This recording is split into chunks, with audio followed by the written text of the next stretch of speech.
ବାଜିଲାଣି ନିର୍ବାଚନୀ ବିଗୁଲ ଲଢ଼େଇ ପାଇଁ ସବୁ ଦଳ ଆରମ୍ଭ କରିସାରିଲେଣି ପ୍ରସ୍ତୁତି। ନିର୍ବାଚନ ତାରିଖ ଘୋଷଣା ପରେ ସମସ୍ତେ ପ୍ରସ୍ତୁତିକୁ ଜୋରଦାର କରିଛନ୍ତି। ବିଜୁ ଜନତା ଦଳ ମଧ୍ୟ ଟିକେଟ ପାଇଁ ଆରମ୍ଭ କରିସାରିଛି କସରତ। ଏଥିପାଇଁ ନବୀନ ନିବାସରେ ଏକ ଗୁରୁତ୍ୱପୂର୍ଣ୍ଣ ବୈଠକ ଅନୁଷ୍ଠିତ ହୋଇଯାଇଛି। ପୁରୀ ନିର୍ବାଚନ ମଣ୍ଡଳୀ ପାଇଁ ପୁରୀ ସଂସଦୀୟ କ୍ଷେତ୍ରର ନେତାଙ୍କୁ ଡାକି ନବୀନ ନିବାସରେ ବିଜେଡି ସୁପ୍ରିମୋ ନବୀନ ପଟ୍ଟନାୟକ ପ୍ରାର୍ଥୀ ଚୟନ ନେଇ ଆଲୋଚନା କରିଛନ୍ତି।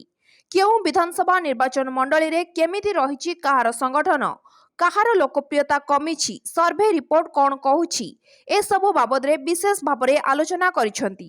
ପୁରୀ ସଂସଦୀୟ କ୍ଷେତ୍ରର ବିଧାୟକ, ପର୍ଯ୍ୟବେକ୍ଷକ ଓ ଆଶାୟୀ ନେତାଙ୍କୁ ଡାକି ଆଗାମୀ ନିର୍ବାଚନ ପାଇଁ ସଂଗଠନ ମଜବୁତ କରିବାକୁ ନିର୍ଦ୍ଦେଶ ଦେଇଛନ୍ତି ବିଜେଡି ସୁପ୍ରିମୋ। ନବୀନ ନିବାସରେ ଆଗାମୀ ନିର୍ବାଚନ ଓ ରଣନୀତି ସଂକ୍ରାନ୍ତରେ ଆଲୋଚନା ହୋଇଛି।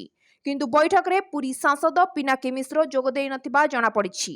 ଅନ୍ୟପଟେ ମହେଶ୍ୱର ମହାନ୍ତିଙ୍କ ପୁଅ ସୁନୀଲ ମହାନ୍ତି, ବରିଷ୍ଠ ନେତା ପ୍ରସନ୍ନ ପାଟ୍ଟଶାଣୀ, ଅରୁପ ପଟ୍ଟନାୟକଙ୍କ ଭଳି ନେତା ଏହି ବୈଠକରେ ସାମିଲ ହୋଇଛନ୍ତି, ଯାହାକୁ ନେଇ ଆରମ୍ଭ ହୋଇଛି ଚର୍ଚ୍ଚା। ତେବେ ପୁରୀ ବିଧାୟକ ଜୟନ୍ତ ଷଡ଼ଙ୍ଗୀ କହିଛନ୍ତି ତାଙ୍କ ଦଳ ବିଜୟୀ ହେବ।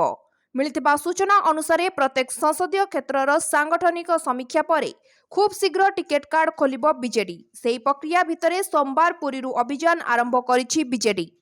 2019 ନିର୍ବାଚନରେ ପୁରୀର ସଂସଦୀୟ କ୍ଷେତ୍ର ଅଧୀନରେ ଥିବା 7 ନିର୍ବାଚନ ମଣ୍ଡଳୀରୁ ବିଜେପି ହାତକୁ 2ଟି ଆସନ ଯାଇଥିବା ବେଳେ ବିଜେଡି 5ଟି ବିଧାନସଭା ଆସନକୁ କବ୍ଜା କରିଥିଲା। Bureau report, live live Odia.